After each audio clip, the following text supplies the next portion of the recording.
ditemukan sekali lagi dalam seri kuliah maulid kita dengan kitab Sabilal Muhtadin juzuk yang kedua. Jadi tuan-tuan, saya nak mengambil tajuk ini dan kebetulan memang kitab kita pun sampai kepada bab solat musafir. Tuan-tuan, musafir ni, apa yang kita faham bila sebut kata musafir ni, orang yang berjalan ataupun mengembara. Sama ada berjalan kaki ataupun berkenderaan ataupun berkenderaan melalui daratan ni ataupun lautan maupun udara ni. Dalam Islam terdapat beberapa hukum yang berkait dengan yang kita istilahkan sebagai safar. Safar maknanya perjalanan. Di antara lainnya ialah diharuskan qasar dan jamak. Sembahyang tu boleh yang 4 tu kita pendek jadi 2. Jamak tu kita himpun 2 jadi 1. Kemudian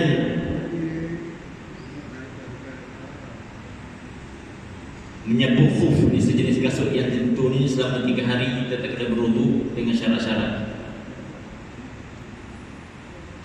Tuan-tuan, nak menyapu khuf ni, menyapu kasut kita ni, bila kita ambil wudu tak payah buka kasut sampai ke atas kasut ni.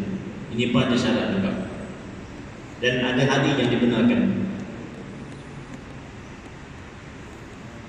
Dan begitu juga pada masalah berbuka puasa dalam bulan Ramadan ni, boleh dalam keadaan kita bila berpuasa, bila bermusafir diharuskan kita berbuka. Tapi kena tengok dia punya beberapa keadaan. Jangan tuan-tuan memikir bila musafir saja nak berbuka, tapi kita kena ingat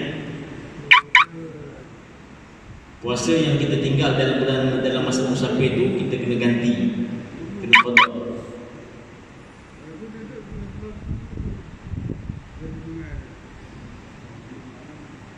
Imam Ghazali, tuan-tuan, dan juga Imam Nawawi menggariskan beberapa adab dan tata kesopanan seseorang yang hendak bermusafir sebelum berangkat, sehinggalah pulang ke pangkuan keluarga itu. Kalau kita lihat dari segi adab-adab dia itulah, ya, sebelum daripada kita keluar musafir itu sendiri. Lebih-lebih lagi bagi perjalanan yang jauh, sama ada yang wajib seperti musafir pergi mengerjakan ibadah haji ataupun menunaikan umrah ataupun kerana menuntut ilmu, itu yang wajib. Adapun pada masalah musafir yang sunat tadi ini, seperti menziarah, pergi ziarah ibu bapa, ahli kampung, bertemu dengan ahli keluarga, ziarah ulama, atau tujuan yang harus seperti melancong untuk melihat negeri orang dan sebagainya, ini juga sebenarnya tuan-tuan, kalau kita musafir dengan sebab melancong ni pun ada setengah kata di dalam kitab-kitab fiqh ni ada khilaf. Tapi kalau kita tengok di segi perangkat ketakutan ni, dia bukan sebab musafir saja yang membolehkan kita qasar dan sembahyang ni. Antaranya ialah dengan sebab ketakutan kita berhadapan dengan binatang buas dan ini terserempak, nak lari tak boleh. Jadi dalam keadaan kita nak tunggu dia lari tadi tu, kita duduk tu waktu sembahyang dah masuk dah. Ataupun dalam suasana kita berhadapan dengan binatang berbisa, nak lari tak boleh. Ini ada tuan-tuan, ya. Jadi jangan kita faham bahawa semata-mata hanya dengan sebab musafir saja. Jadi ada sebab-sebab lain juga. Okay.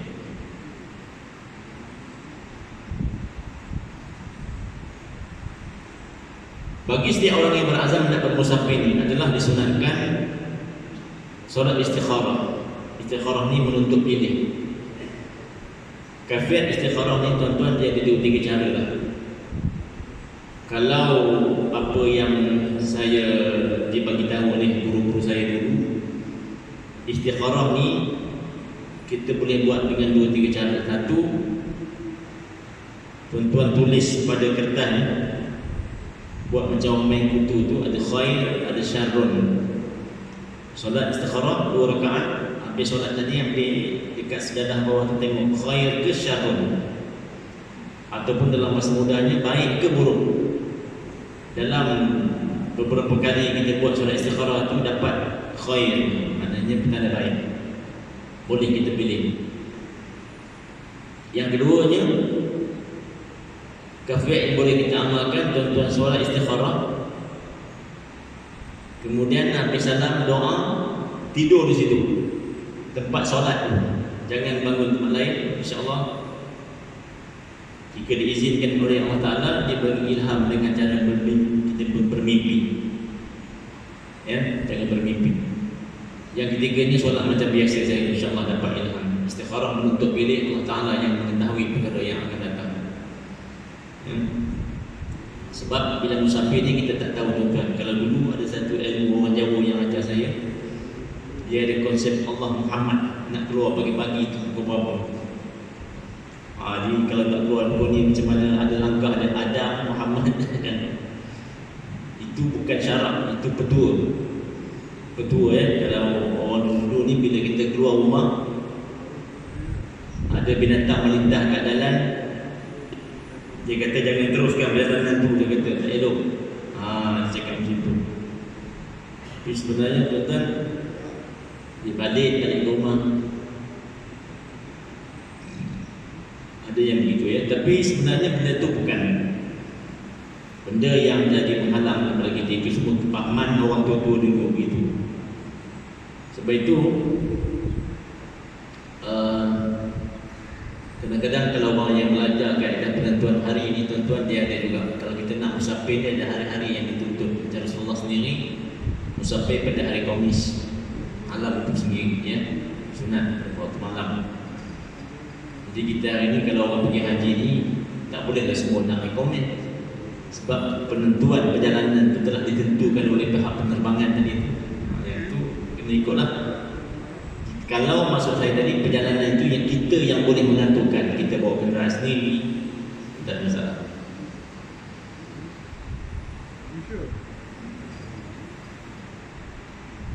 Ada adab sebelum musafir ini, dia kata yang pertama, hendaklah mengembalikan harta orang yang diperolehi secara zalim. Betul, hari zaman ni banyak orang ambil harta orang secara zalim, ya. Ambil duit orang secara zalim, maknanya menipu lah. Dan hari ini pun kalau kita lihat, kenapa ramai di antara ataupun barang-barang hari ini jadi masalah, sebab kebanyakan peniaga-peniaga ini dia menipu. Itu di antara sebut di dalam kitab Penentuan Dihul Mukallaf, dia kata apabila tiba di akhir zaman, Allah Ta'ala mengangkat 4 perkara, ya. Al-adlu minal hukam, sifat keadilan yang ada pada diri hakim diangkat. Kemudian diangkat lagi sifat belas kasihan yang ada pada diri orang perempuan, ya, sifat belas kasihan yang ada pada diri ibu-ibu ni. Kemudian diangkat sifat malu yang ada pada diri orang perempuan pada akhir zaman. Dan hari ini tuan-tuan, dalam kitab Bicharatul Amilin dia mengatakan apabila orang meniaga menipu, dibalak oleh Allah Ta'ala dengan harga barang mahal. Kemudian yang keduanya, apabila hari ini dalam urusan masyarakat kita hari ini tidak lagi berpegang kepada menjadikan Al-Quran sebagai rujukan ni, tunggulah berbagai-bagai permasalahan persekitaran yang akan berlaku dalam masyarakat. Ya, di dalam kitab Bicharatul Amilin itu dia kata begitu. Dan lagi, apabila orang kaya banyak duit tak keluar zakat, Allah Ta'ala akan tegahkan dan turunnya hujan. Duit banyak tapi tak keluar zakat, ditegah oleh Allah Ta'ala turunnya hujan. Tidak antaranya. Yang keduanya, hendaklah menyelesaikan hutangnya dan perkara-perkara yang dapat diminta orang yang bersangkutan menghalalkan. Jadi payah tuan-tuan, ya. Hari ini kita ni berhutang, semua ni mudah, nak manis, nak bayar semua bayar. Ini pengalaman-pengalaman tu tuan-tuan. Dia kena buat perjanjian dengan ilmu. Ada perjanjian pun menipu juga. Sebab bila kita mati meninggalkan hutang ni, roh tak sampai ke atas, tak sampai ke langit pun gitu. Ada orang tanya saya, nak pergi haji ni macam mana, ada hutang rumah tak habis lagi, hutang kereta tak habis bayar. Yang tu tak apa, kita bayar, kita tak bayar port auto arahan AIS, apa dia panggil dalam bank, instruction apa panggil tu, auto debit ni dia panggil apa, SI ni. Ada bahasa orang account ni lah, auto ni dia tidak pernah ditolak kan, macam tu. Tapi tak ada duit, dia beritahu pula. Ya, dia charge, boleh charge ya, ada charge. Jadi mudah. Yang ketiganya, berwasiat mengenai perkara-perkara yang memerlukan wasiat dan taklah ada saksi. Wasiat ni perlu, tuan-tuan ya, wasiat ni perlu. Kita kadang-kadang lupa dalam perkara wasiat ni, dalam bab pembahagian harta pusaka saja kita buat. Dan hari ini pun saya tengok masalah bicara kuasa di pejabat pusaka kecil ni pun masih tak selesai-selesai tuan-tuan ya. Di peringkat perdana, di peringkat kampungnya yang waris mati meninggalkan hartanya ni, harta alih tak alih, ini banyak. Sebab banyak masalah apabila tidak berwasiat. Yang keempat, yang bertaubat kepada Allah Subhanahu Wa Taala dari segala dosanya dan memohon kepada Allah semoga dia selamat dalam perjalanan. Sebab itu tuan-tuan, hari ini dalam masalah bila kita musafir ni, dia kena ambil kira benda-benda ni. Jangan ingat tuan-tuan kata, tak apa dah pergi, aku dah biasa pergi dah. Kadang-kadang di Mekah Madinah, walaupun dia kata dah biasa ni pun menjadi masalah juga. Ya, orang yang kata biasa tu Allah Ta'ala tunjuk dengan sesat, tak jumpa hotel dan sebagainya. Yang kelimanya, memohon maaf kepada ibu bapa dan memohon keredaan mereka. Demikian juga kepada guru, mengambil hati orang-orang yang digalakkan berbuat baik kepadanya. Ini menjadi satu amalan saya daripada dulu masa ibu bapa ada ni. Saya sebelum pergi musafir ke mana-mana, lebih-lebih lagi nak mengerjakan haji umrah ni, saya balik pergi berjumpa ibu bapa. Ibu bapa tak ada ni tuan-tuan, ialah dengan doa kita lah. Dalam kesempatan pergi ziarah ke kubur, pergilah. Kalau tak, sebenarnya doa ni boleh kita buat lepas pada solat. Pesan guru saya, dia kata antara doa yang jangan kita tinggalkan ialah doa kepada kedua ibu bapa. Lepas solat jangan lupa doa kepada kedua ibu bapa. Allahumma ighfir lana dzunubana wal walidayna warhamhuma. Ada orang yang baca dengan cara jamak, Allahumma ighfir lana wal walidayna warhamhum kama rabbawna shighara. Boleh belaka, tak ada masalah. Ya. Ini penting kerana dalam hadis kata redha Allah bermula daripada redha kedua ibu bapa. Ini banyaklah cerita-cerita kalau kita nak bawa contoh bagaimana orang yang diberi kelebihan oleh Allah Ta'ala, doanya dia tidak ada hijab. Kerana macam kita tengok sahabat Rasulullah yang bernama Uwais Al-Qarni ni, ibunya meninggal dunia, tidak ada satu pun permintaan ibunya yang dia tidak tunaikan. Betul ya? Sampai dia berdoa kepada Allah Ta'ala agar Allah Ta'ala mengampunkan dosa ibu. Sampai ibunya tanya kepada dia balik, bagaimana dosa engkau? Dia kata, kalau Allah Ta'ala mengampunkan dosa ibu, saya akan masuk syurga, dia kata. Dia ambil begitu tuan-tuan. Sebab kita hari ini kadang-kadang tak berdoa ni, lupa nak berdoa kepada kedua ibu bapa. Yang keenam, menyediakan nafkah yang secukupnya kepada keluarganya yang wajib dia beri nafkah. Kita hari ini kadang-kadang pergi musafir ni lupa yang tinggal di rumah, yang sekolahnya, yang tinggalnya, semua keperluan-keperluan mereka ni. Tapi kalau tak ada kemampuan, ikutlah. Jangan nak sampai bermewah. Baitul Mal berbagi bantuan ikut haji payah kita ni pun, tuan-tuan ya, tak ada pergi mewah. Saya duduk kuartal masjid dulu. Apa yang Baitul Mal buat, dia bagi kepada asnaf-asnaf ni, suruh dia lantik satu kedai runcit panel. Asnaf ni pergi ambil barang kat situ setiap bulan, adalah lebih 250 sebulan. Tapi yang peliknya senangnya ambil kadang-kadang tisu dia ambil banyak-banyak. Ambil susu nak makan tisu ke? Rupanya tisu tu dia ambil, dia jual, dia nak duit. Susu tadi dia ambil banyak, dia jual, dia dapat duit. Jual dengan harga murah. Sudahnya sekarang ni macam orang kata, tak payah bagi barang-barang, kau pergi bagi duit je lah. Senang je RM250 sebulan. Ya.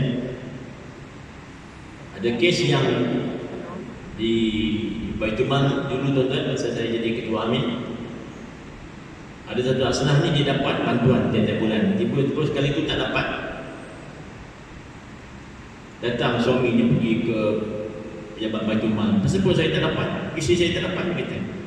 Tengok slip gaji itu memanglah dia orang yang layak terima zakat. Saya income daripada suami tadi jadi bonzer dekat hotel 6,000 sebulan yang tu tak masuk ke dalam buku. Jadi Baitul Mal potong. Bab ni pun nak menipu juga tuan-tuan. Bukan bab jenazah ni jadi isu hari ni. Jadi isu sekarang ni. Saya tuan-tuan dulu jadi imam hospital Kuala Lumpur. Kalau nak cerita bab isu jenazah lah tuan-tuan ya. Memang saya jadi imam hospital Kuala Lumpur dulu. Dengan jenazah ni boleh dikatakan hari-hari terlibat dengan jenazah. Ni tengah bertugas ni. Ada kematian dekat ward, telefon duduk. Ada kes, bahasa macam tu je.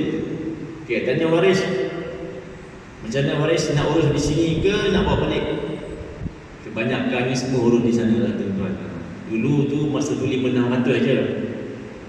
500 setiap dengan kenderaan sekali bawa. Kadang-kadang daripada hospital besar keceran pun 1,200. Tapi semua sekali lah. Semua sekali. Yang viral semalam berapa tuan-tuan? 5,000. Dekat 5,000 lah. Saya pergi yang itu ada sahabat saya maknya meninggal di Gleneagle kata kami tak urus, dia kata jenazah ni yang ada van ni kena rujuk hospital kerajaan. Jadi pencari van jenazah nak bawa balik. Memang tak dapat nafikan tuan-tuan ya. Saya dulu ada yang jenazah datang di luar negara siap dengan keranda dia tu, cantik keranda pun mahal lagi. Tapi ialah kesempatan ni, orang ambil kesempatan ni macam-macam tuan-tuan. Kos tu tetap ada, cuma berpadan-padan hari ini. Jangan sampai orang yang dah adalah kematian dia pula yang nak kena sediakan ke semua benda tu. Sebab itu kalau kita bincang dari segi hukum makruh ni tuan-tuan, kenapa bila berlaku kematian orang yang ditimpa musibah itu nak kena buat kenduri pula bagi orang makan, pasang kemah pula macam hari raya, hukumnya makruh. Kerana pada ketika itu mereka dah ditimpa musibah, tak payah buat bagi orang lain. Di taman saya tu bukan orang yang ditimpa musibah tu buat. Yang ditimpa musibah tu tak payah buat apa-apa. Yang buat tu jiran lagi, yang tu tak apa, itu hukumnya boleh kita makan.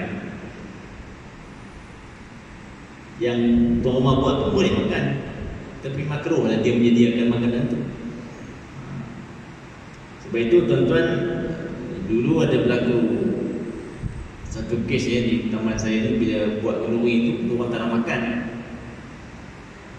Dia kata takut nanti tu yang meninggal tu anak yatim. Dia kata bukan duit anak yatim tu. Kalau kita ambil duit anak yatim tu buat tu memang tak boleh lah.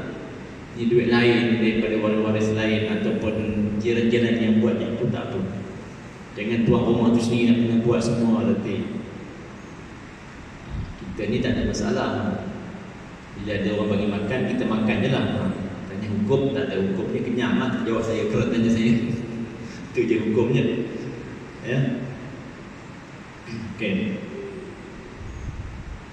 Ini saya bincang dalam bab muamalah ni tuan-tuan, dia ada hukum berkenaan dengan menerima jemputan walimatul urus tu macam mana dia punya syarat-syarat. Asalnya kita menerima jemputan walimatul urus ni hukumnya wajib jika tidak ada unsur-unsur maksiat dalam majlis tu. Tapi kalau ada, tak payah pergi pun tak apa, gugur kewajipan. Dan makan tu tak syarat pun. Tak syarat pun. Jadi kita pergi tu jumpa tuan rumah sikit, meraihkan dia. Tapi habis Syawal ni tuan-tuan, saya tengok bulan Syawal ni semalam satu ahad Allahu Akbar.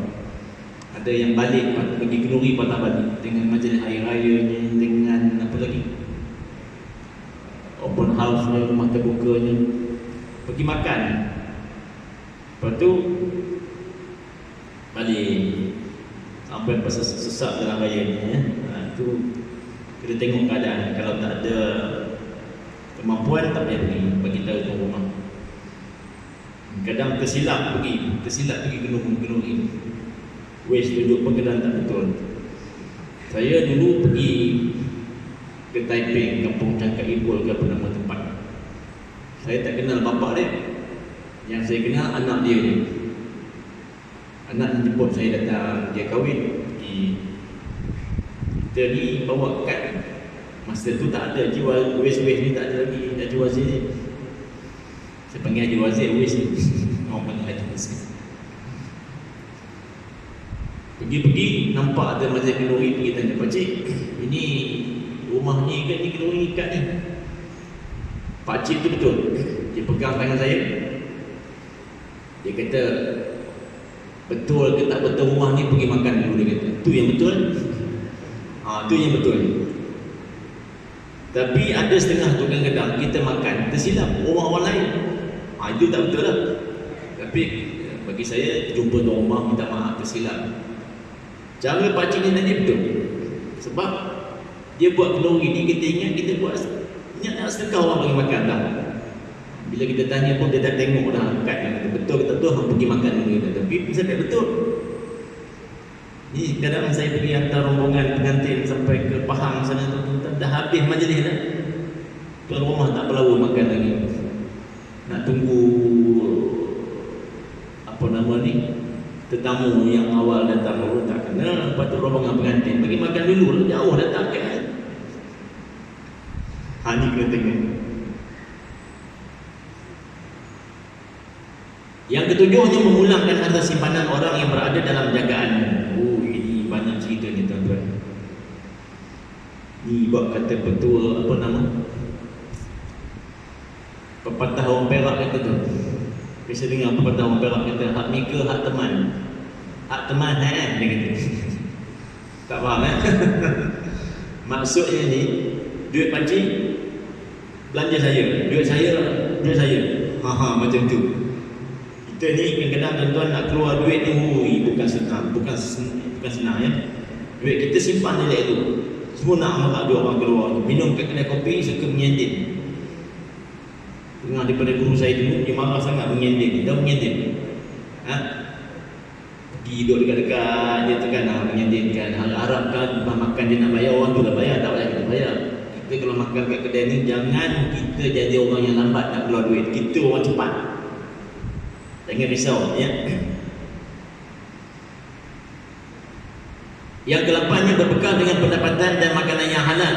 Lebihkan sedikit bekalan itu dengan tujuan membantu kawan-kawan yang kemungkinan terdesak dalam perjalanan. Ini juga banyak berlaku. Lepas itu ada orang tanya, "Ustaz, nak pergi haji ni berapa banyak bawa duit?" Tanya saya. Saya kata, "Berapa banyak kapet nak beli?" Kalau dulu orang balik haji kan, kapet ni panjang. Kalau setakat akal pulang makan tuan-tuan, saya biasa umrah kadang-kadang 500 je bukit duit cukup. Makan dah ada, tapi tak usahlah nak pergi belanja boros-boros. Sekarang kita nak beli itu, nak beli ni, memang 3,000, 5,000 tak cukup, 10,000 tak cukup. Ada kawan saya habis duit dah bawa 10,000 ni, telefon anak dekat sini suruh masuk lagi duit. Kalau ada. Jadi tujuan lebih tu ialah untuk membantu kawan-kawan. Dan kawan-kawan kita yang sampai sana hilang duit, jadi kita dapat tidak, kita membantu. Ada satu pakcik itu dah nak pergi ke Madinah, tak ada duit dah. Tengok akaun tabung haji tak ada baki. Tambang daripada Mekah ke Madinah tu 400 riyal. Tak terpaksa nak buat collection sikit. Dan itulah tujuannya ya. Supaya kita boleh menambah. Hari ini dah ada kemudahan dengan apa nama ni, auto debitnya, dengan bank Islamnya, dengan bank Rajahinya, boleh ya. Maybank pun ada juga boleh. sekali draw tu dia charge 10 riyal sekali draw. Yang kesembilannya, mempelajari dengan sebaik-baiknya perkara yang hendak dilakukan, yang kerananya kita bersusah payah keluar bermusafir, sama ada perkara itu berkait dengan ibadah haji atau urusan perniagaan atau apa juga. Kerana perkara yang dikerjakan dengan berilmu sajalah yang akan mencapai kejayaan di dunia dan juga mendapat pahala yang besar di akhirat. Sebab itu dalam hadis kata, siapa yang nak bahagia man arada dunia fa'alaihi bi'ilmi. Siapa yang nak bahagia dunia dengan ilmu. Kemudian man arada al-akhirah, siapa yang nak kebahagiaan dunia akhirat pun fa'alaihi bi'ilmi, dengan ilmu. Ada kawan saya kata, orang yang buat jurunilai tu dipanggil dalam bahasa Inggeris tu apa, value, jurunilai itu kan, tengok harta ni, value apa dia panggil, assessment, yang dia tahu okey ni aset ni berapa nilainya, ni berapa nilainya. Ada kawan saya kata, dia orang ni meniaga air liur, dia kata. Meniaga air liur, saya kata, dia tak tahu dia nak dapat, orang nak dapat lesen belajar tu tuan-tuan, macam IR tu, dia nak sign tu, bukan senang dia nak dapat. Kalau dia sampai England tu, kalau tidak, bukan dia senang nak sign, sekali sign 10 ribu. Ada dia kata jual air liur. Saya suka malu. Kalau ceramah air liur ni memang ada tu tuan-tuan. Dekat Jabatan Agama di Jawi dulu tahun 70-an dulu, zaman-zaman kaset ceramah ni, ada orang pergi dengan kaset. Jadi try ambil tauliah mengajar, tanya tu tak boleh jawab, tanya ni tak jawab, basic-basic tak boleh jawab, tapi ceramah pandai. Rupanya dia dengar kaset, tanya basic-basic yang asas pun tak dapat. Itu penting ya. Yang ke-10-nya, sunat memilih hari Khamis macam saya cakap tadi untuk berangkat musafir, kerana baginda Rasulullah sallallahu alaihi wasallam jarang sekali keluar bermusafir melainkan pada hari Khamis ataupun hari Isnin, kerana baginda berhijrah dari Mekah ke Madinah pada hari Isnin. Ada orang nak berniaga pada hari Isnin, nak cucuk tanam, tengok pokok-pokok yang nak berbuah ni pada hari Isnin. Rasulullah lahir pada apa? Rasulullah lahir di pagi Isnin kan. Di pagi Isnin dia buat nasyid kan, terukir sejarah 12 Rabiul Awal. Itu dia punya cara mengingatkan dulu tarikh kelahiran Rasulullah tu. Pada hari Isnin juga, wafat pun pada hari Isnin juga. Jadi kalau tak boleh, tak apalah, ini sunat ceritanya. Kalau tuan-tuan pergi tabung haji, bagi tuan haji punya penerbangan besok, haji sekian-sekian, dia kata hari Selasa sekian-sekian bulan. Saya nak hari Isnin. Jadi pening, tak boleh nak mengaturkan. Ini maksud saya, kalau perjalanan ini tadi kita yang menentukan tadi. Sunat memilih hari Isnin ataupun hari Khamis.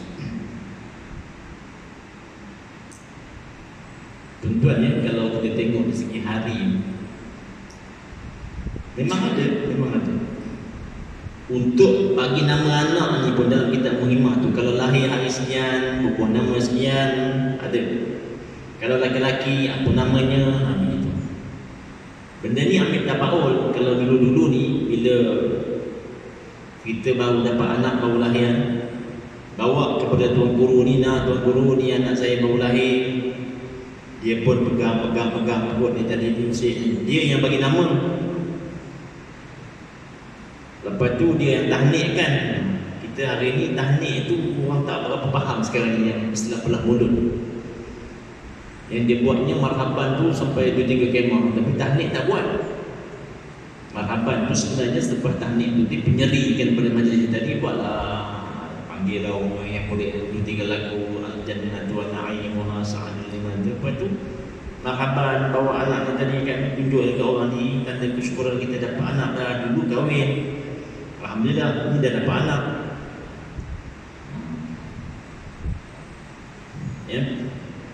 Saya dulu waktu pindah dekat Taman Bangun ni, orang tak faham sangat tahanit tu apa dia. Istilah belah mulut tu lah, cari gua ada tok-tok mana datang, minta tolong apakan tamar tu tadi lah. Itu sebenarnya. Yang kesebelahnya adalah memilih kawan atau teman musafir. Janganlah keluar musafir seorang diri. Pilihlah kawan yang boleh membantu di dalam usaha agama. Sebab itu musafir ni kata Rasulullah, saya eloknya cari kawan. Kalau nak pergi musafir ke mana-mana, 3 orang. Nanti seorang daripada 3 orang tu jadi ketua. Jangan pergi seorang. Sebab itu ada satu kitab yang ditulis oleh Allahyarham Tuan Guru Haji Cip Kedah berkenaan dengan hukum orang perempuan pergi bermusafir. Orang perempuan pergi musafir ni pada asalnya ke mana-mana seorang, ke mana-mana ni hukumnya haram. Tanpa mahram.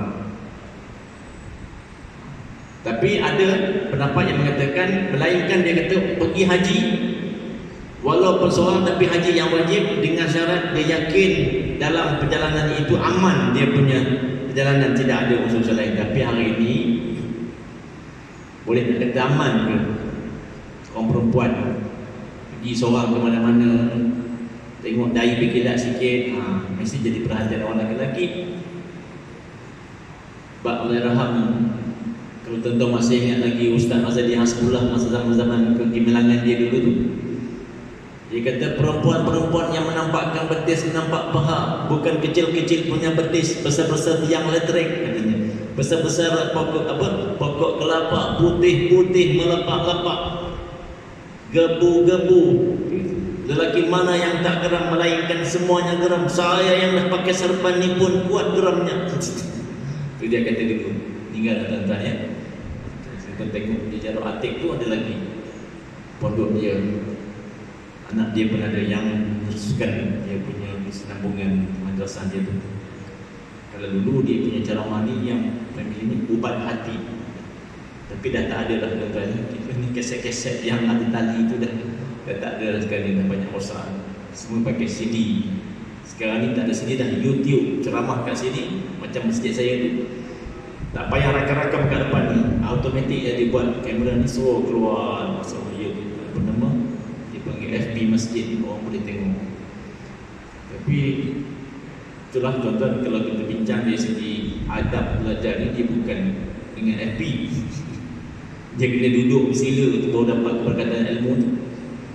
Jadi sebab tu tuan-tuan, dalam musafir ni pun ada adab juga ya. Kemudian dia kata yang seterusnya hendaklah mempelajari, memahami benar-benar hukum cara melaksanakan solat musafir jamak qasar ni, dan yang berusaha supaya pasangan itu menepati hukum cara dengan berilmu. Jamak qasar ni tuan-tuan, kalau tuan-tuan buat semayang ni betul sekalipun, tapi tuan-tuan sendiri tak faham, tak sah semayang. Sebab salah satu daripada syaratnya ialah mengetahui kaifiat. Kita sendiri kena tahu kaifiat, tahu sah.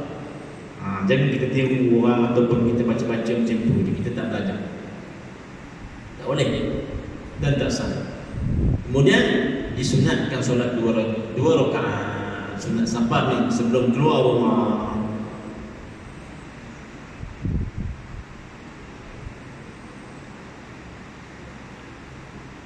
Membaca surah Al-Kafirun pada rakaat yang pertama dan Al-Ikhlas pada rakaat yang kedua. Kemudian habis salam bacalah ayat kursi dan surah Li'ila fi Quraisy. Kerana ada pendapat yang mengatakan kalau kita nak musafir, kita baca Li'ila fi Quraisy, insya-Allah selamat dalam kita tadi, kita boleh balik-balik. Kemudian berdoa apa sahaja yang dihajati dengan hati yang ikhlas kepada Allah. Setelah bangun daripada duduk, maka sunat membaca Allahumma ilaika tawajjahtu wa bika a'tasamtu Allahumma kfini ma hammani wa la ahtamulah lamar zawwidni at-taqwa wa qbilni zambi. Ini baca doa. Allahumma ya Allah ya Tuhanku, kurniakanlah kepada Engkaulah Engkaulah, kerana Engkaulah katanya aku pergi, kerana Engkaulah aku berpegang teguh. Peliharalah aku dari apa yang mengganggu dan menyusahkan hatiku dan sesuatu yang aku tidak perlukan kepadanya. Ya Allah, bekalkan aku dengan takwa, ampunilah bagiku dosa yang aku lakukan. Kemudian disunatkan bersedekah ketika nak keluar musafir. Ini yang kita buat hari ini. Tak semestinya sedekah tu dengan buat keluar besar. Bagi orang makan ke dalam, alhamdulillah. Keluar rumah, bismillah tawakkaltu 'ala Allah, la haula wala quwwata illa billah. Baca doa ni, insya-Allah dengan doa-doa yang lain. Jadi bila kita ikuti adab-adab ini, tuan-tuan, alhamdulillah, selamat perjalanan kita. Sampai kita tu diredai oleh Allah Subhanahu Wa Taala, malah diberi pahala lagi. Sebab itu bila musafir ni susah, ya, setengah-setengah ulama kata lazimkan diri kamu dengan musafir ni supaya kamu dapat melihat kebesaran Allah Subhanahu Wa Taala. Tentunya ini sebahagian daripada